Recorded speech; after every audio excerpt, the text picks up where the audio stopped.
Right,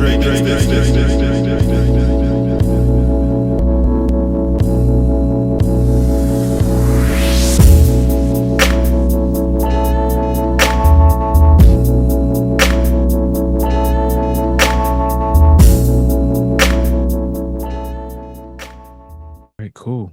Well, let's get started then. Rock and roll. All right. Welcome back to the Two and a Half LLCs podcast. My name is Dre. I am your host today, and I am with Adriana Ameigh. How are Hello. you? I'm good. Thanks for having me. No problem. Is there anything you want to tell the audience about yourself real quick? So I am a full-time artist and I mainly work with paintings and acrylic as well as oils from time to time. And then I am also experimenting with ceramic sculpture, but that's a newer venture. Okay. All right, cool. How's that been going for you so far? It's been interesting. It's nice to be a beginner again. Um, but I'm really big because, this is my business. This is the way that, I make money. I have to be mindful of, yes, experimenting, but at the same time, whatever I produce needs to be consistent with my body of work. Now, this is a self-imposed parameter slash kind of the business mindset that I have already, where they do need to tie in together. So trying to balance the whole learning a new medium, but at the same time with the lens that it has to fit the rest of my body of work. So it's been interesting. It's been a balance. Learning, big learning curve. Got it. Got it. So just want to give an introduction to you. Who are you and where are you from? So, so again, I'm Adriana. So nice to meet everybody. Um, and it took a long time to say I was an artist, but I am an artist, and this is what I do for a living. And I am originally from San Juan, Puerto Rico. Moved to North Carolina in 2007 and have lived here ever since. Have been in the Raleigh, North Carolina area now for about 7 years, give or take. So yeah, and I have a studio over at Art Space, which is both my, where I do the art, and it's also my office. So this is where all the magic happens. Okay, cool. What would you say is your most important piece you've made so far? Ooh, most important piece.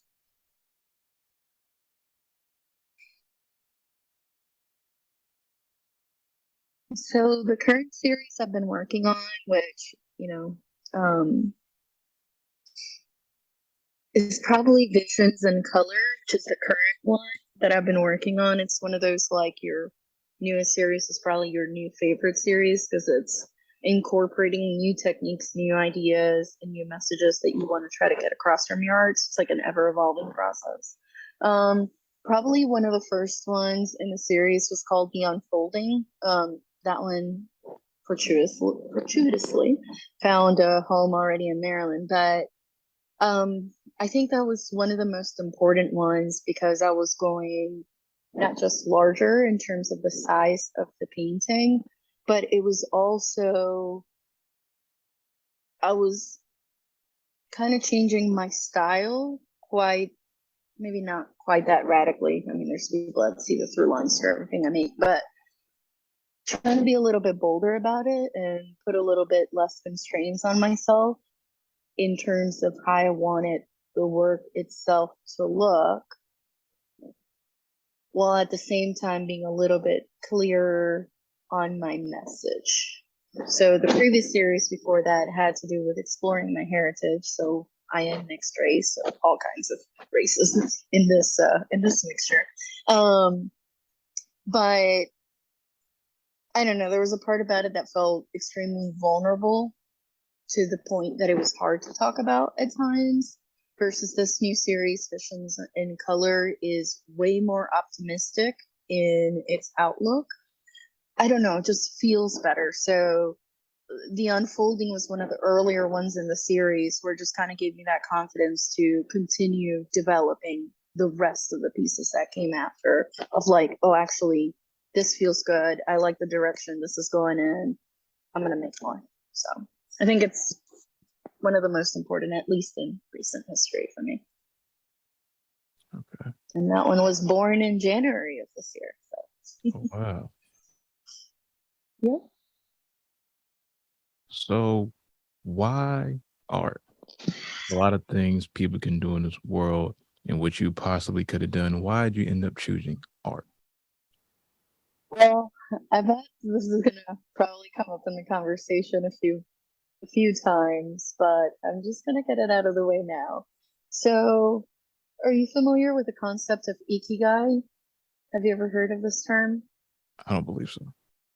Okay, so ikigai, my understanding of it is it's a Japanese concept, but my humble Western view understanding of it, it's basically a way to find out what you're calling in this world, like what you're meant to do on this earth while you're alive, right?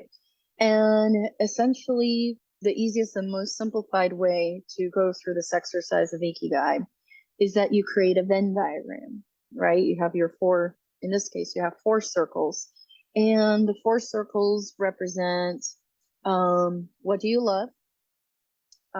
What are you good at? What do you think the world needs? And what can you make money from? And where those four meet in the middle, that is what you're supposed to do. So it's the combination of those four. So it's much deeper than saying this is my career or this is my vocation or this is my profession. Like there's all these other intersections. This is literally where all four come together. So I've been doing art since I was little, like a lot of other people, of course, but there came to a point in my career where I realized it wasn't fulfilling. So I was in corporate finance and I had lost my mom. This was a few years back. And I was just like, you get this big hole inside of you and you're just like, what's the meaning of this? Like, what's the whole point behind life anyways? Like you just kind of get into this crisis mode, if you will, kind of reevaluating everything about your life. And I encountered this concept of ikigai and I just went through the exercise of it. And I basically said, okay, well, I love art. I've always loved art. I'm not going to say I'm good at it necessarily, although people have told me I'm good at it. But I feel like art is, if you have the passion for it, it is a learned skill, like most other things in life. So I'm like, there's a possibility that I can get better. So I'm going to mark that as a checkbox. Do I think the world needs it? I do. I actually think I do. There's art in so many forms, whether it's audio performance, written, visual. Yes, I think it's good and necessary for our mental health and evolution as humans, but more on that.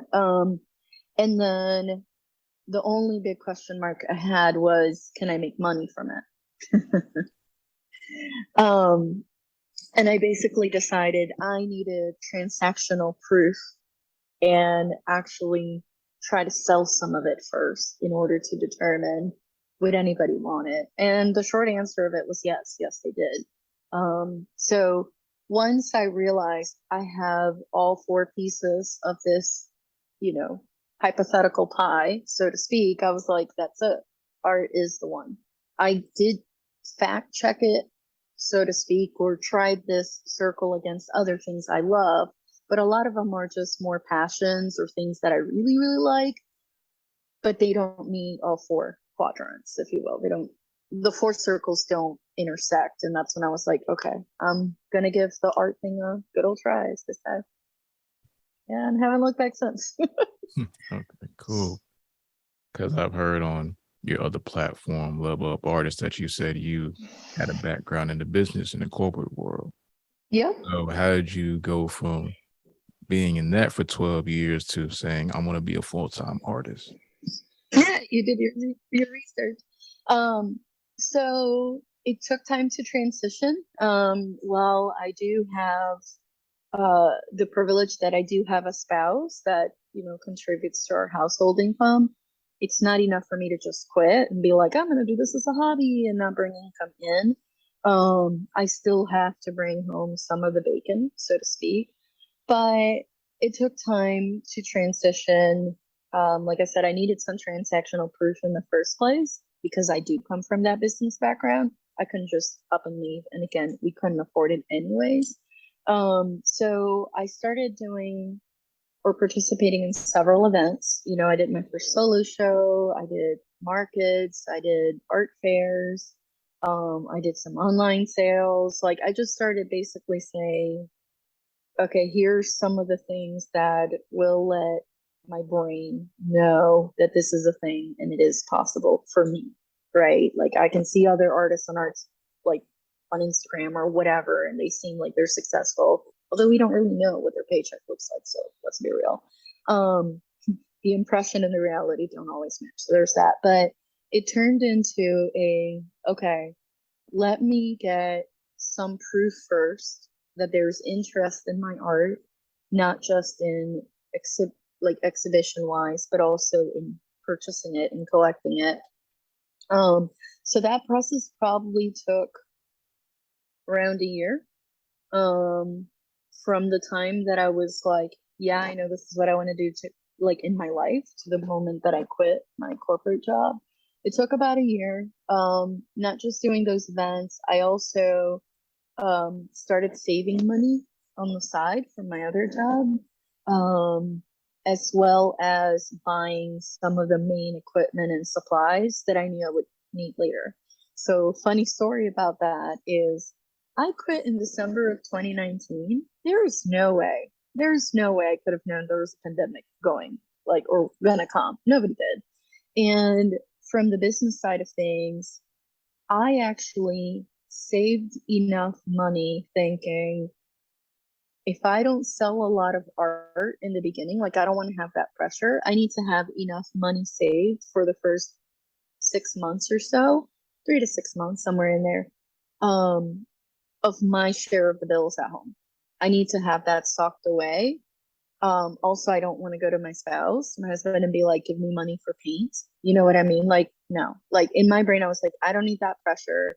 That's going to dampen my creativity anyways. If I have to think about that, I need to have a little goose egg of money that I saved from my previous job. So essentially, I used my old job for the seed money of my new business, essentially. Now, obviously, little did I know, pandemic, some of the opportunities I started pursuing obviously dried up like they did for everybody.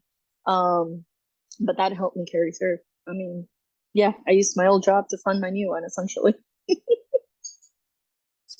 But it took a year, and depending on everybody's economic situation, it may take longer than that, or you may have to keep a part-time job, or you may have to keep a full-time job on the side. So it's different for everybody. On my end, it was more like, no, I gotta quit and like dive headfirst into this thing and give it my all. If I really, really want this to be the successful business that pays, my bills, I'm that person. I'd go big, go home. I had to. I had to try. Yeah, because I believe a lot of people may want to take that chance or they're thinking about it, but they have something that's holding them back, either fear of success, failure, or not having the right infrastructure of people around them to say, hey, this is what you should do. And you should do this, that, or that to be what you're trying to accomplish. And it ends up falling flat, unfortunately. So, Yeah, there's another one that in talking to other artists, because I am in a public facing studio, we do get a lot of newer artists asking questions. How do I get a studio here? How do I price my art? How do I sell art? Like, how do I, all the business questions. And one that I encountered relatively recently was a fear of changing lifestyles. And that one was huge. It's that scarcity mindset of, wait, does that mean I can't have a new car? Well, maybe you can't have a new car, but do you want to do this thing or not? Or I have to move into a smaller apartment, or I can't go and drink at a bar every Friday night after work. Like, yeah, sacrifices, depending on your situation. There might be some sacrifices you might have to do, but I mean, that's a new one that I encountered recently. It's like some people have a fear of changing their lifestyle. They just want to go up. They don't think about cutting back on certain things in order to look at it on a longer bird's eye view of where they want to get and know, hey, you may have to cut back on X, Y, and Z, but it's temporary. But if you don't dive headlong into this, you're never going to do it. You're just going to keep working for the man, as they say, right? You're going to keep working for these big, corporations or other institutions. You got to look out for yourself too. Nobody else is gonna. So, what are you willing to cut back on and sacrifice in order to accomplish your own goals? Yeah. That's definitely a great point. I like using the example for that, the losing weight example. In order to shed pounds, you have to change what you eat, how you eat, what times, how often you do or don't work out, rest days, and how to make that around your schedule. Because we all have the same 24 hours. It's just how do you use them to become a better version of yourself. So. Exactly. Amen to that. Speaking of that, people, maybe artists and others as well, have the main issue, in my opinion, of how to market yourself or your business. And I've seen you all have had an episode a while back talking about that specific topic. And y'all specifically said, tell your story is basically what marketing is. How did you tell your story for your business? So, yes, I completely believe in that. It's kind of, if you don't tell, your art can't speak for itself. I mean, some people say it does. I honestly, humbly, and respectfully disagree. Art doesn't have a voice that, doesn't have a speaker coming out of it. I guess some artists do make art like that. It's a different story. So the way you talk about your art and yourself as an artist, you are a brand, not in competing against corporations brand, but you are a business. You have to tell your story or somebody else will tell it for you and you might not like it. So if you want there to be somewhat of a consensus about what you're about or what kind of message you're trying to bring out into the world, you have to clearly communicate that. So if I wanted to present myself as a Puerto Rican artist that wants to do, I don't know, landscapes, I'm just going to go cheesy for a second, so bear with me. If I wanted to say, I want to present myself as a Puerto Rican artist that does sunsets on the beach with like palm trees on the side. I did paint that as a kid, but I did live in Puerto Rico at the time. And that's what I wanted to communicate across. Like, I am that artist that makes those beach scenes. And what's the story behind it? That's different than me saying, no, I'm going to make this other art and it's about spreading optimism through it. And it doesn't really matter where I'm from necessarily. It's more like what kind of story I want to share with you through the art itself. And then you put your own lens on top of that. So whether that means you have a story or you have a place that you're seeing in the art, that may have been a place I've never been to, but you're seeing it. And I'm seeing a different place, but we can still connect. Like, that to me is extremely important. But in order for that to work, I have to have a story that is so personal that it's universal, that you can put your own lens to it too and connect, if that makes sense. Definitely relatable and able to, oh, I know somebody or I relate to that in some way. Now I can invest in this with time, money, interest, or whatever that be for that person. But it has to have that personal touch. Otherwise, it's just cold and just decoration. And at least for me in the work that I make, that's not the point. Like, I want that person to see the work and they just go, it makes me feel like XYZ. And a lot of times it's very interesting because I make abstract work and I'm like, how did you see that on the canvas? That is what I was trying to communicate, but it's not in the title and it's not in what the canvas is about.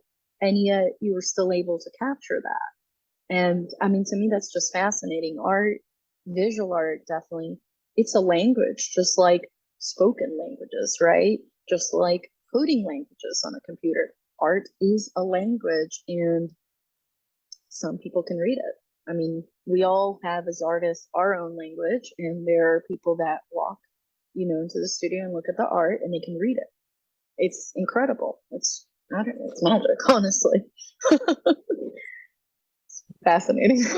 Yeah. You never know what somebody can interpret for what you do. Exactly. Especially when they interpret it the same way you intended it to. That's just, yeah, that's just gold. That's just gold. Yeah. It's also interesting when they interpret it another way you didn't even think of. Yes. You say, oh, For better or worse. yeah, exactly. It's like, that's a flower. Oh, I thought that was popcorn. Well, moving on. Thank you for your feedback. And have a nice day. I wish I was kidding, but that was a true story. Really? Wow. During your art journey, what made you have the confidence that you could say, hey, I can actually make some money off of what I do? It was transactional proof, actually.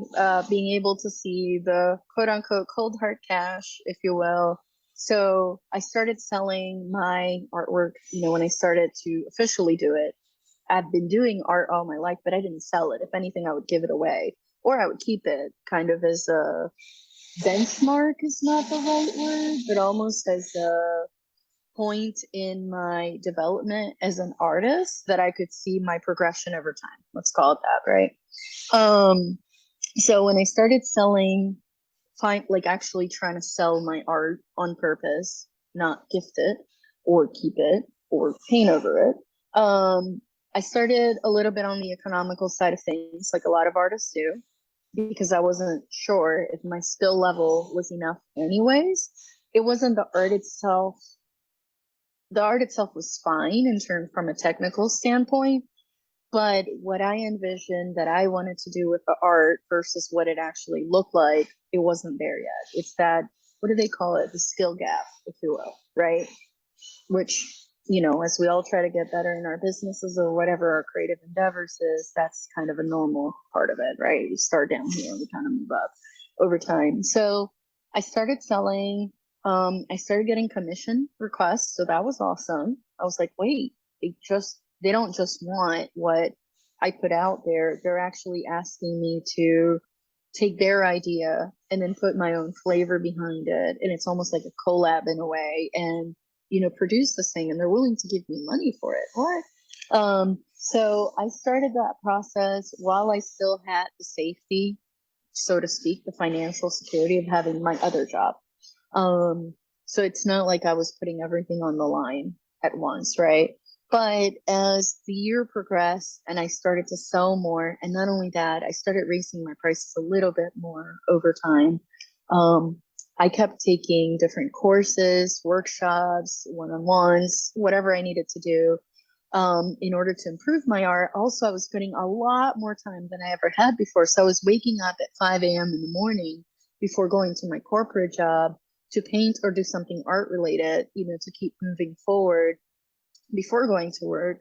And then, speaking of making sacrifices, so to speak, when I would come home from work, instead of trying to unwind in front of the TV, I would be like, no, I'm going back into the spare bedroom to keep painting, to keep taking classes, to keep improving my art. So as my skills improved and my prices went up a little bit, I mean, just a little bit at a time, I was like, wait, people are willing to give me more money, right? And it just kept increasing. So that's kind of what gave me the confidence to say, okay. And on top of that, I had been saving money, add that to it. So I was like, you know what? This is it. I have to give this a try. I have to give this career choice a try. I also had the quote unquote safety net that the kind of job that I do, like I was working in retirement services. So it's like investment finance for 401ks and those type of retirement plans. I'm like, that's an industry where they're always looking for people. So worst case scenario, worst case scenario, if this artist career thing doesn't work out, I can go back. I can go back to my old job. Like I built that career for 12 plus years. It's not entry level. Like my level of expertise on it is enough that I know I'm marketable, so to speak, and I can go back. Do I want to? No. After all these years doing the art life, no, I don't want to go back. But if I absolutely had to, I could, right? Like I didn't burn the bridge. I know I can cross back. So with those things in mind, yeah, that kind of gave me the confidence of like, I have savings, I've been working up my skills, I have transactional proof that people buy my art, and worst case scenario, I can go back to my old industry. So yep. I had to try. I just had to try. Okay. That's cool. That's definitely inspirational for sure, and definitely something that I believe people can learn from if they haven't heard already from somewhere else, that you can still work your current position even though you may not enjoy it or you want to do something different. And as long as you're building up the capital and you're gaining the knowledge and experience in what you're trying to switch to, you'll pretty much be fine as long as you just keep being on your grind and keep obtaining knowledge and information pertaining to that business or future endeavor. Exactly. Exactly. So it's interesting because sometimes, when folks come by the studio and ask, should I quit my job? I hate it. I want to do art full time. My answer is don't quit yet. Don't.